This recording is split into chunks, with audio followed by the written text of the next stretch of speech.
out of hundreds of contestants. So sad.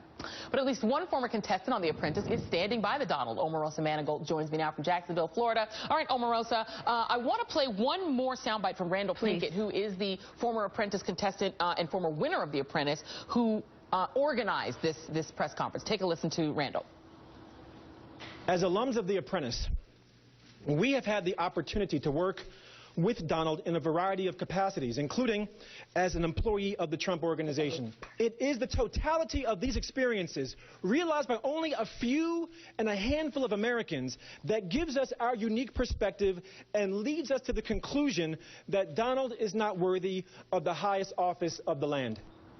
Omarosa, given all that Donald Trump has said about Mexican immigrants, about Muslims, the insults to women, given all that he said and all the people he's offended over the course of this campaign, not to mention demanding to see the President of the United States birth certificate, being in birther, why is Randall Pinkett not exactly right? You know, I know these guys. Some of them are really good friends. And like any family, you're going to have people who have differences.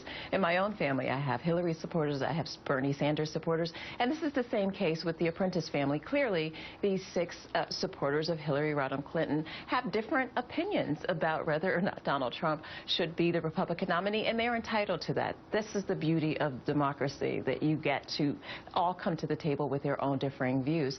But I stand with Donald Trump because I know that he has an incredible vision for this country, and he will indeed make America great, not just for this group or that group, but for everyone. Well, Omarosa, I mean, and I get it, and you are a campaign surrogate, and I understand that you're supporting him, but this isn't just like a casual disagreement.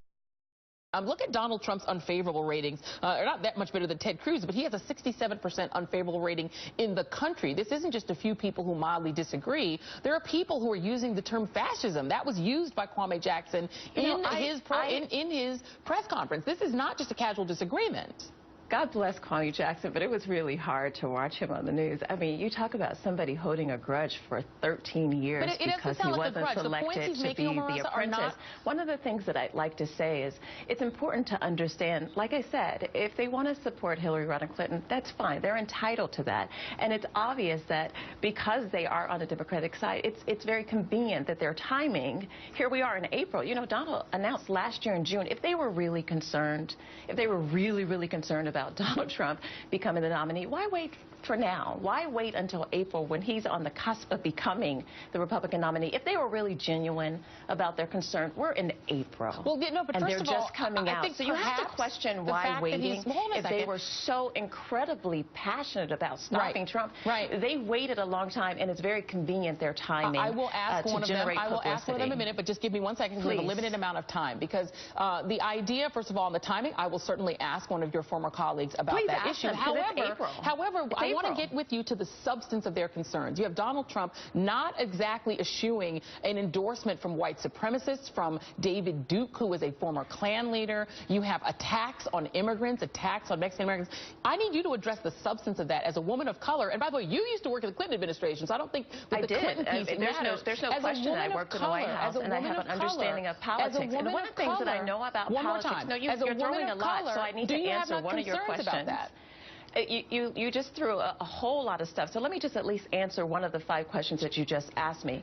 And the first question you asked is about the substance of some of the things that he said. Donald Trump is starting a revolution. It's going to make a lot of people uncomfortable, okay? And he's trying to change the way this system is so completely broken for Americans. There are people, 8 million people, in fact, who exercise their right to vote, and they voted for Donald Trump. And they're from all different backgrounds, race, creeds, and religion. And so I have to debunk this myth that Donald Trump does not have broad support across different races, religion, and gender, because those 8 million people are some of the most diverse Americans in this country. Well, you know that the Republican primaries so far have been more than 90% white. They have not been diverse. Well, of course, that's the tradition of Republican primary. Why are we making this as if that's some indictment against Donald Trump? That's been the tradition of this party. Religions are but how is that an indictment towards Donald Trump? You're saying he made the Republican Party. He's running to be president. You're making an indictment towards Donald Trump because of the history of the Republican people Party. Of color, Muslims, etc. No, he's made this. I'm just saying that people's reaction to his statements about Mexicans being But rapists. when you throw them all together, you create this kind of this false hysteria that Donald Trump has in some way insulted these apprentices. They are out to support Hillary Rodham Clinton, and that's fine if they want to support Hillary. But to come and say because of their coming against Donald Trump as Democrats, which they're very, very much entitled to do, is going to in some way undermine the movement that started with Donald Trump. It's not. I'm sorry that they have sour grapes, that they feel bad because they weren't selected and they don't have a relationship with Donald Trump. But I do have a personal relationship with Donald Trump, and I know him. I know his heart. And I find that these accusations that they're tossing at him are unfounded, and they come from a place of just really wanting publicity because their timing in April to stop the Trump train is a little too late. All right. Well, I'm going to leave it there. Omarosa Manigault in Jacksonville, Florida. Thank you for the spirited debate. Appreciate it. Thank you.